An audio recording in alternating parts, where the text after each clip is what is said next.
লেবুর পানি আর লাচ্ছি অনেক খেয়েছেন, আজকে আপনাদের তৈরি করে দেখাবো জিরা পানির রেসিপি। চলুন রেসিপি শুরু করা যাক।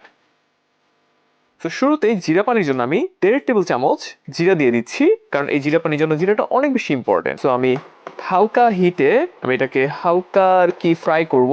কাচ্চি বিরিয়ানি বানানো যাবে না এটারে পুরায়ে, সো মিডিয়াম হিটে জাস্ট যখন ফ্লেভার আসা শুরু হবে, হালকা কালার শুরু হবে, আমরা পানি দিয়ে দিব। আর যখন মনে হবে জিরা আপনার অলমোস্ট মানে ফ্লেভার অনেক বেশি দেওয়া শুরু করেছে, যে পুড়ে যেন না যায়, তখন আমি 3 কাপের একটু বেশি পানি দিচ্ছি, না 3 কাপের বেশি না, 3 কাপেই হবে এই জায়গায়।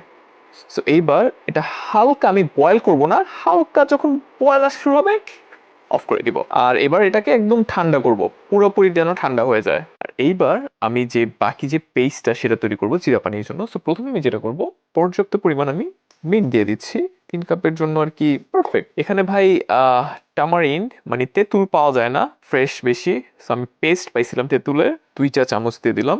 তেঁতুল খেয়ে এসব করছে, ভালো লাগে নাই, কেমন যেন আজব একটা ফ্লেভার ছিল। এখানে কয় টেবিল চামচ আছে, যাই হোক আমি এর অর্ধেক দিয়ে দিচ্ছি এখনের জন্য। প্রায় আমি এখানে 3টা লেবু নিয়েছিলাম, 2টা লেবুর মতো আমি লেবুর রস আর কি এখানে দিয়েছি। আর সব তো টক টক দিছি। 3 টেবিল চামচের মতো আমি গ্রানুলেটেড সুগার দিয়ে দিচ্ছি। আপনারা চাইলে পাম সুগার বা ব্রাউন সুগার ইউজ করতে পারেন, অথবা অনেকে চাইলে আপনারা ওইটাকে কি বলে গুড় ইউজ করতে পারেন। যারা আমার রেগুলার ভিডিও দেখেন, এই ভাঙা ছাঁকনিটার কথা হয়তো অনেকের মনে আছে। সো হালকা একটু সেই জিরার পানিটা ইউজ করব, জিরাটা আবার ওটাতে দিয়ে দিই, ফ্লেভারটা ওখানে ইনহ্যান্স হতে থাক। সামান্য পরিমাণ বিট লবণ, যতটুকু আপনার মনে হয় যে আপনার ভালো লাগবে। এইবার হচ্ছে আসল খেলা।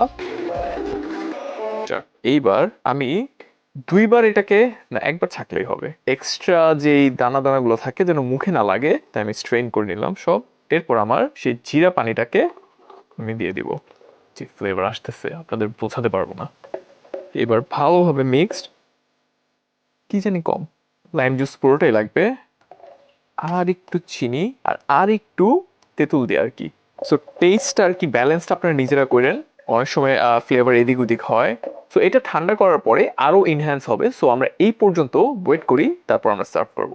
নিচে সব জমে গেছে, একটু নাড়ান চাড়ান দেই।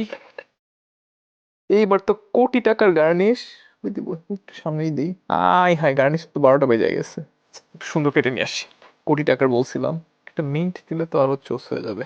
ও রে, এই তৈরি হয়ে গেল আমার জিরা পানি। আর আমরা জিরা পানিটা এবার ট্রাই করি। কয়বার যে খেয়ে ফেলছি ট্রাই করার কথা বলে, সবসময় নাড়ান দিয়ে, না হলে জিরার আর সব যে ইনগ্রিডিয়েন্টসটা নিচে জমে যায়। রোজার মাসে এটা আপনারা অবশ্যই অবশ্যই পছন্দ করবেন, মাশাআল্লাহ।